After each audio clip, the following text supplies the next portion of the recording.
We come to the second part of Leviticus chapter 19. Now, we previously stopped at verse 19, and God says, you must keep my statutes.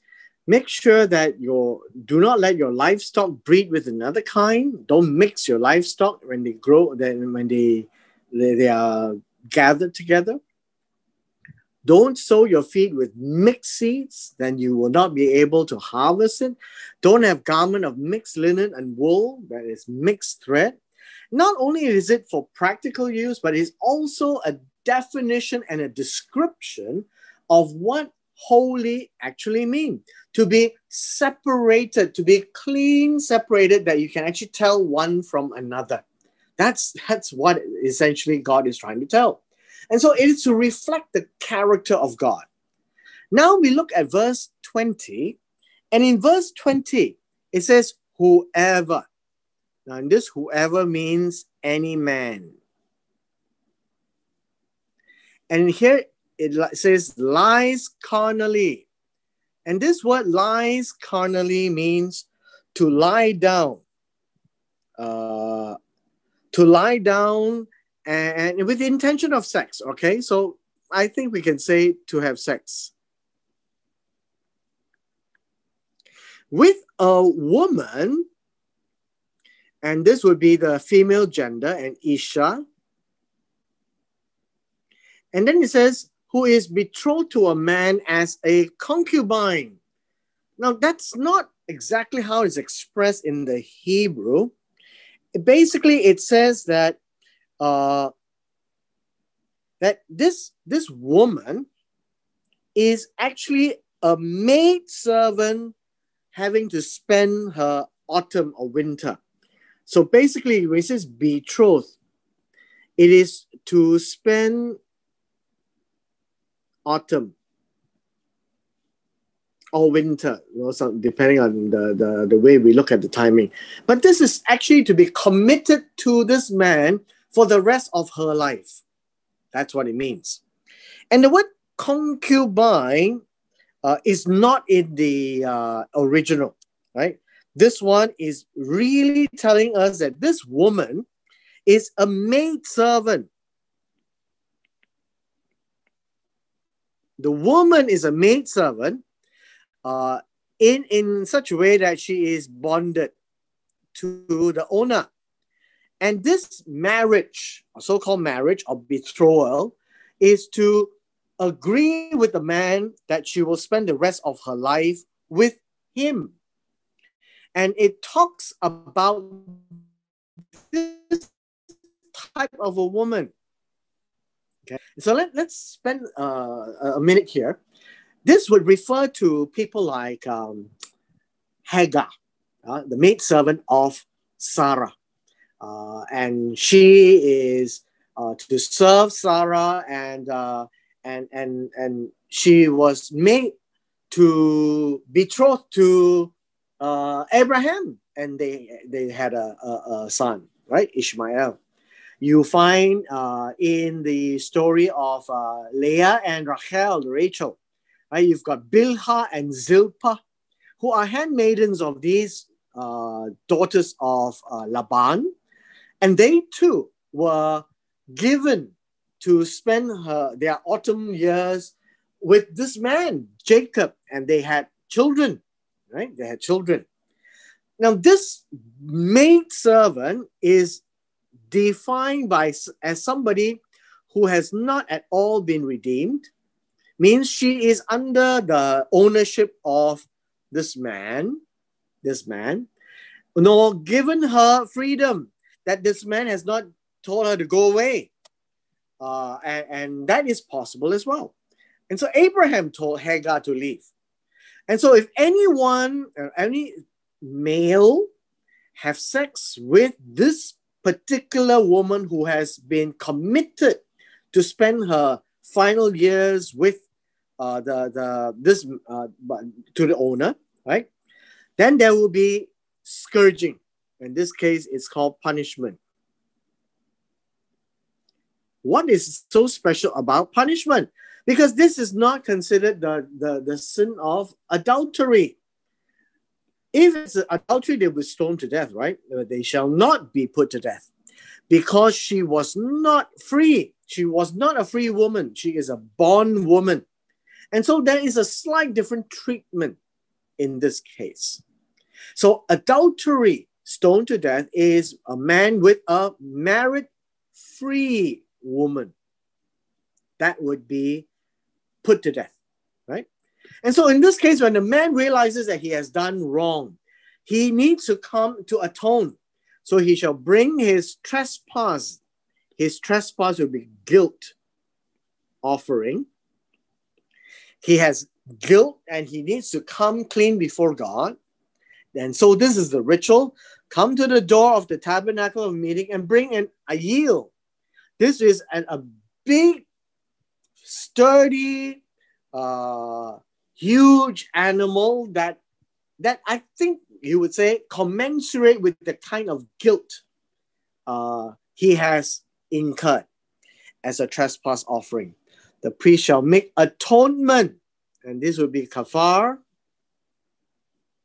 It's a cover for him with the ayil, the ram of the trespass offering before the Lord, for his sin.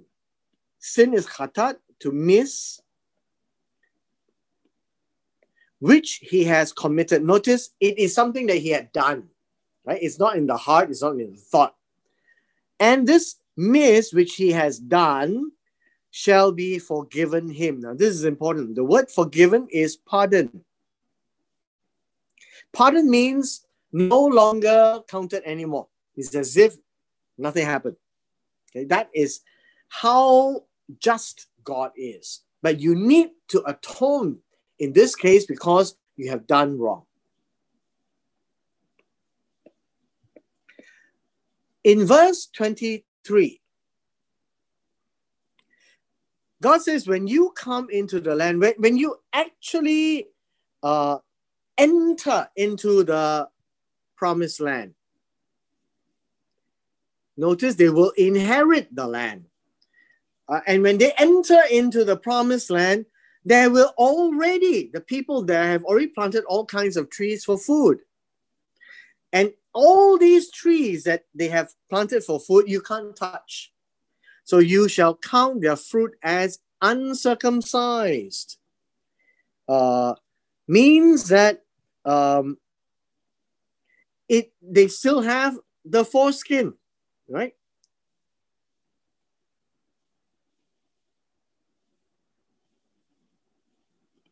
So what does this mean?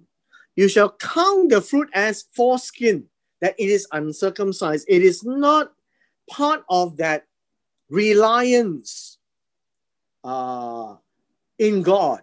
That is what it means. See, circumcision is a symbolic gesture, the cutting off of the foreskin, as a symbol to trust God and not your flesh.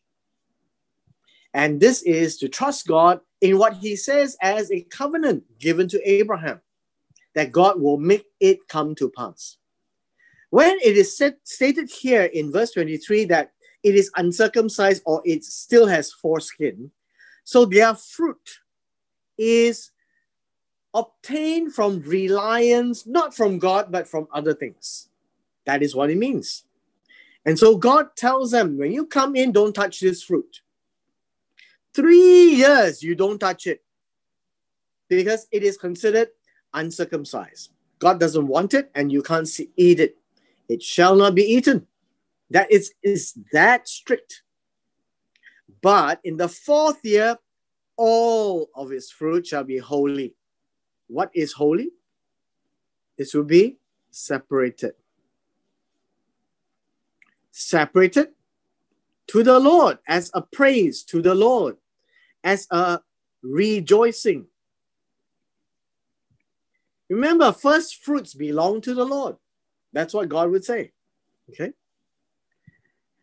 And in the 5th year, okay, you can eat its fruit that you may yield to you its increase. What increase? It means that when you don't touch the trees, it will then go back to its natural way of growing. its natural way of pollinating, its natural way of increasing more, because the seeds will drop to the ground and things will grow. So in a matter of 5 years or 4 years, right? First, the fourth year you have fruits. The fifth year, that'll be fine. It won't be contaminated in the ritual sense. Why? Because I am the Lord your God. Better listen to me, because I am giving you this land. So maybe you can say, God's land, God's rules. Okay? And this is what God will say that is acceptable to him. Now we go to verse 26. You shall not eat. Eat means to treat as food.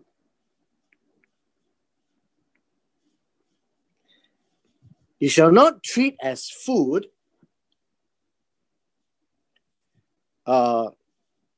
blood.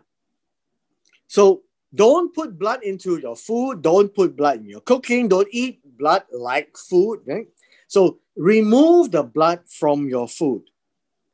And then you shall not practice divination or soothsaying. Now remember, this is a very peculiar way that the Hebrews say two things, right? But it's actually saying the one thing.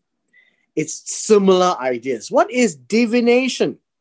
The idea of divination is where people learn to observe and make it very mysterious, that you seem to be able to do fortune telling. How do you spell this? Fortune telling.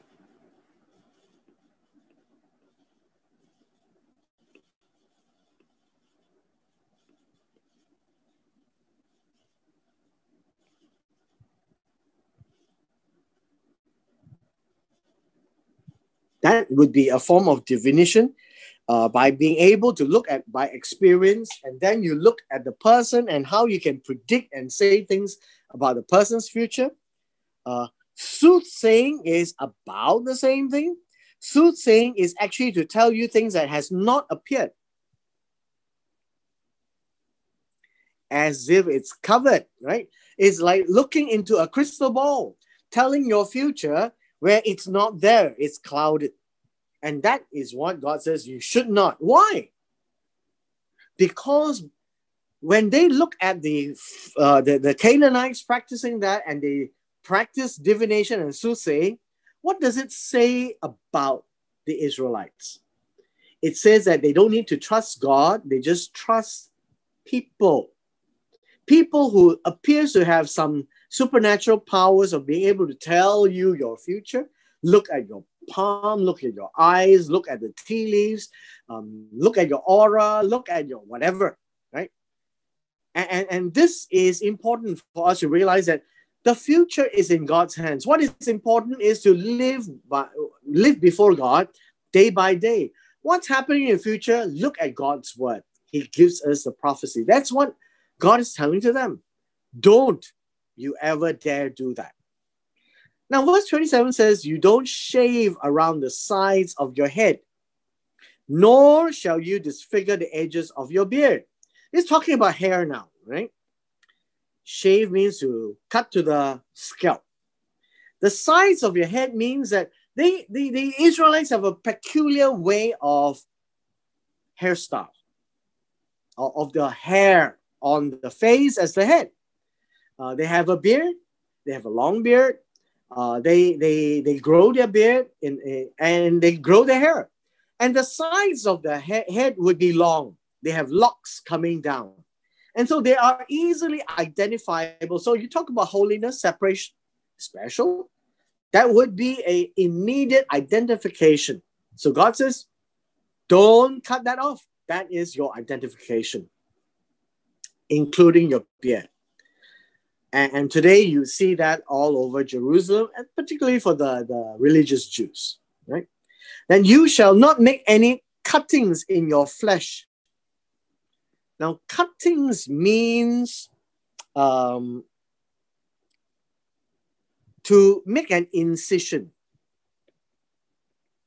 meaning you're actually cutting into your flesh, but ignore this for the dead because that's not what it means. It means for your nefesh, which is soul. I think it would likely reflect the fact that when somebody is grieving so badly that people cut their flesh to pay penance, maybe, right?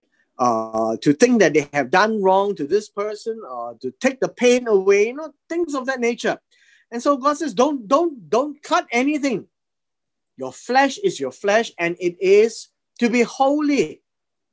Nor make any tattoo, marks. This word marks is also incision. Don't cut, and these are all inscription or marks, like labels, words, patterns, brands, all these. You remember, tattoo is an ancient art, which is still repeated now, still done, but it's to identify. So basically, God is saying, you must not have any of these, because those people who worship idols would do that. And so, I am your God. I am the Lord. I don't need you to cut and make this. Your mark to me would be your character, that you live right before God.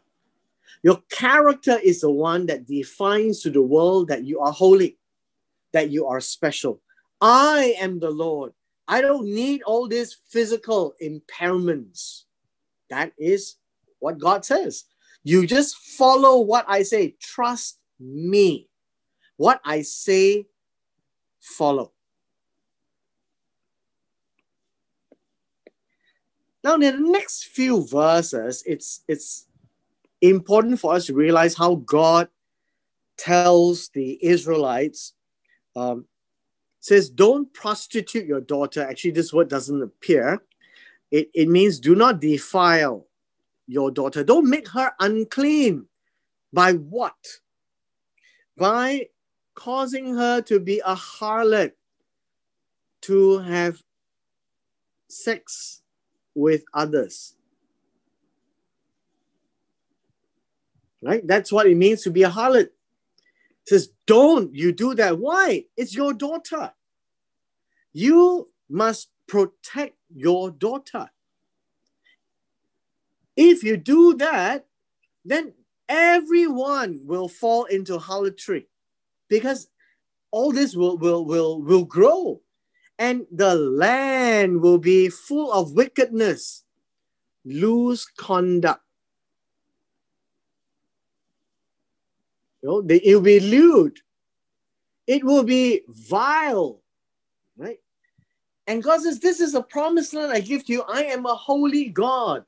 If I'm a holy God, these things cannot happen. Now, it will happen with the Canaanites and all those, because the God they worship will be thrown in to become a virgin for the people in religious rites. So don't do that. Don't do that. So remember, keep my Sabbaths, guard, right? Make sure the next generation knows it. Do not violate it. Do not misuse it. Do not abuse it. Do not forget it. Now notice, the word Sabbath is plural. It is the seventh day plus what? All the feast days. There are Sabbaths as well, that you rest. That you need to remember all of these. And then God says, reverence my sanctuary. This is a holy place. What do you mean by reverence? Just feel good? No. Fear. It means to fear. To fear is to be afraid. Why does anyone need to be afraid of God's sanctuary? Because when you do things that is wrong, when God didn't say it, if you remember the two sons of Aaron who lit strange fire in the incense and God struck them dead? Fear. Yes. Because God is a consuming fire. He is a judge, right? God is a judge. God is a consuming fire. Be afraid because this is God's place. So remember, God's house, God's rules. Okay? Verse 31. Again, another twist here. Give no regard means do not turn. Don't turn your face. To who? Mediums and familiar spirits. So again, mediums and familiar spirits, that's one and that's two. So mediums would be people who says that they can contact the dead. And there are people who actually believe that no, the people who have passed on, they will look after you, they can help you, they can tell you things about the future and give you judgments and give you decisions. That's why they go to mediums, right? To contact those of the other world so that you can get an idea what to do. Familiar spirits is soothsayer.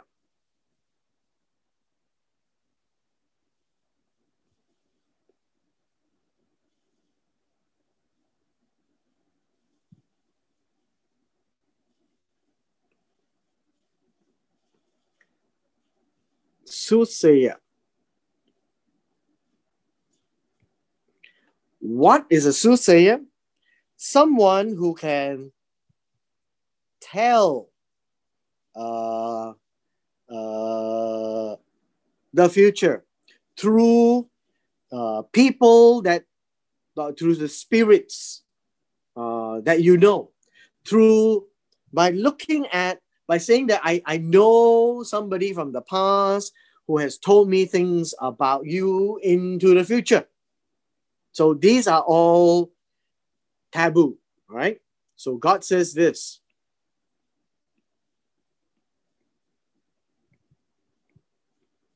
Do not seek after them to be defiled by them. Defiled means to be unclean.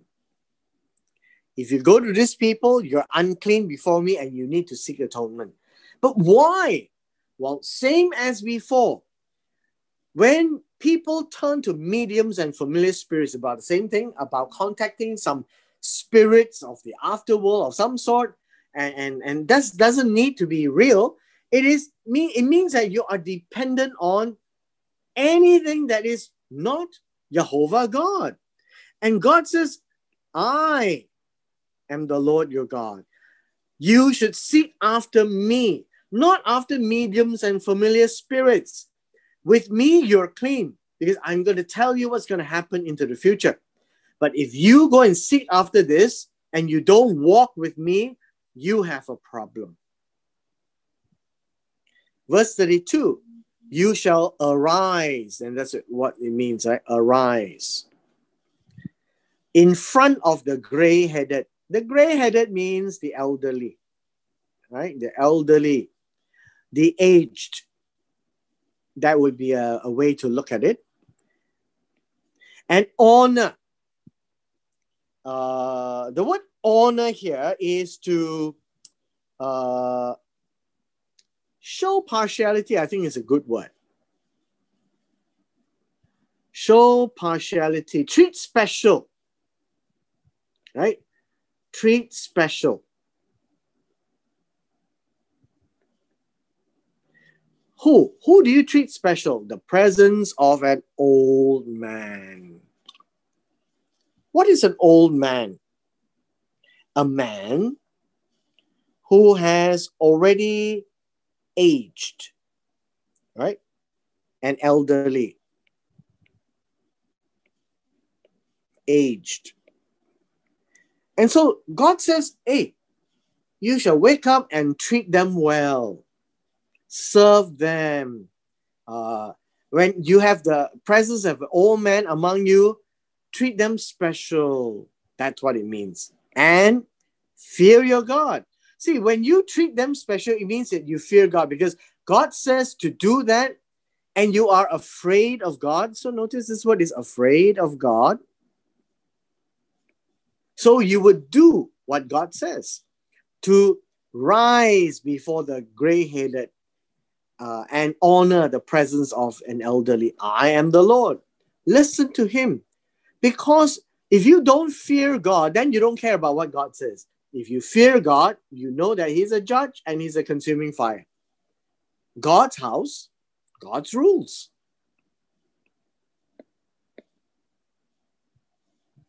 In the last few verses, it talks about a stranger.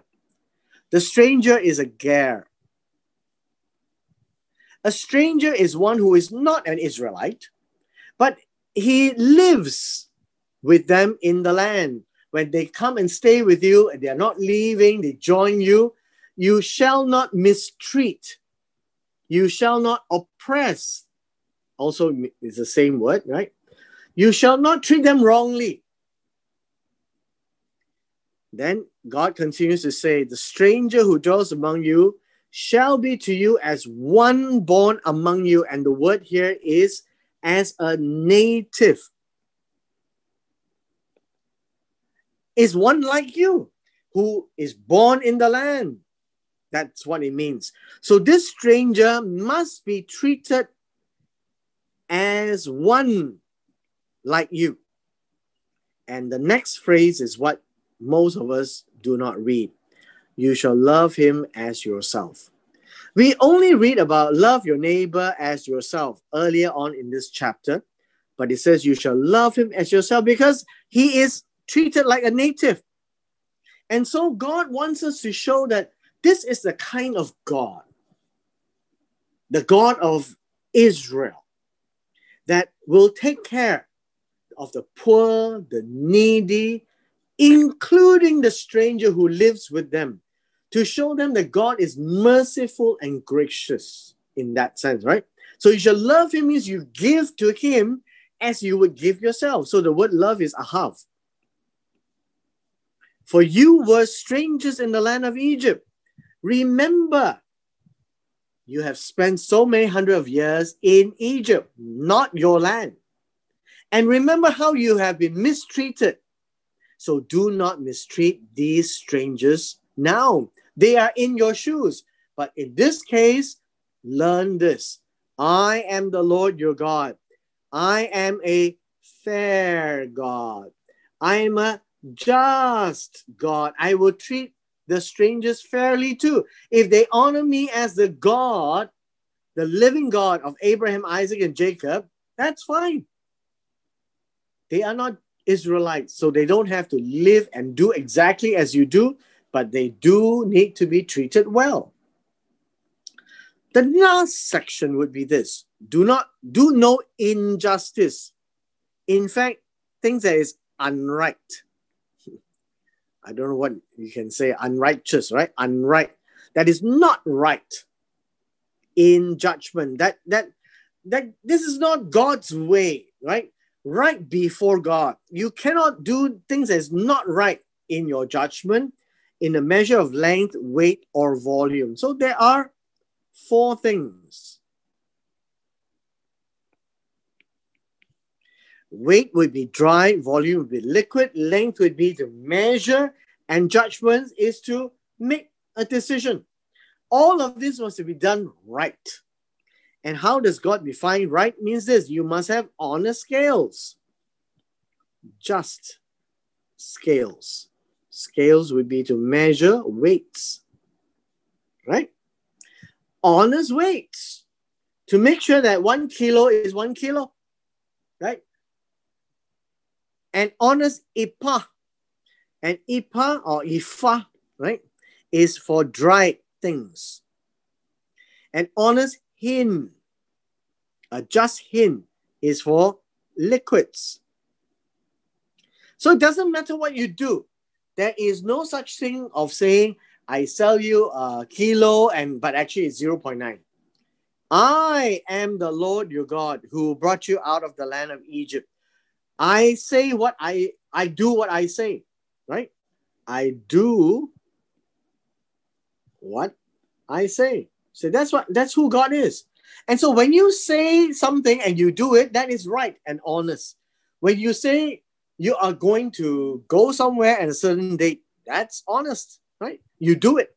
So honest scales is important because when you trade amongst yourself and you trade with other people in the land who comes by, maybe from north, south, east, or west, they will see that this people called Israel, who believes in Jehovah Elohim, they are good people. They are honest people. They don't cheat you, right? One thing I used to do when I take trips to Israel is to lead people to Ben Yehuda Street. And there you can actually buy dried fruits and nuts. But I like to bring them to a religious Jewish shop. Religious Jewish person is someone who is a Jew, and he is religious. He obeys the Torah, especially this verse 35 and 36. And you could see him because he wears a kippah on his head. And basically what happens is they are religious because they trust God and they are honest. When they say they sell you grade A, they sell you grade A. When you say they sell you for 30 shekels a kilo, it will be a kilo exactly. And you give 30 shekels. They don't bargain. That's how honest they are. So they said that bargaining means that I'm trying to cheat you. Actually, I can sell you for 25, but I'll tell you it's 30 so you can bargain down.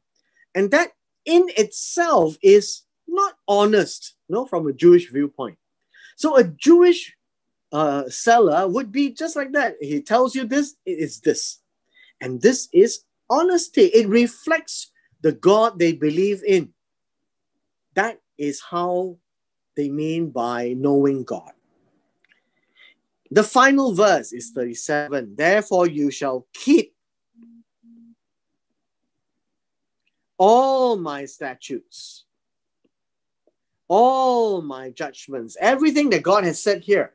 And you must do them, perform them. The English is perform, it is to make or to do. And so you keep and guard so that people do not forget, the next generation will remember.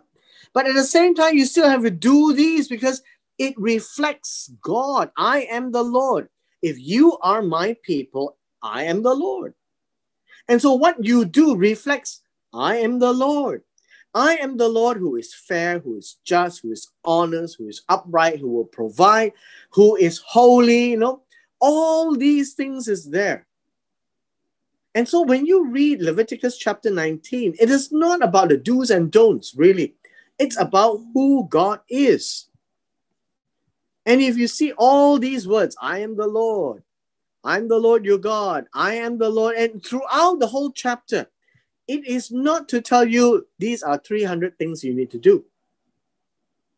It is to tell us that I am God, know me, and that all these things that I'm telling you, my statutes and my judgments, it is to help you be a holy nation. If you sincerely and honestly trust me as your God, don't go after mediums and soothsayer and look for familiar spirits and things of that nature. Trust me. That is what God is saying throughout the Torah. It is not about a checklist of do's and don'ts. It's about knowing God. And with this, we finish chapter 19.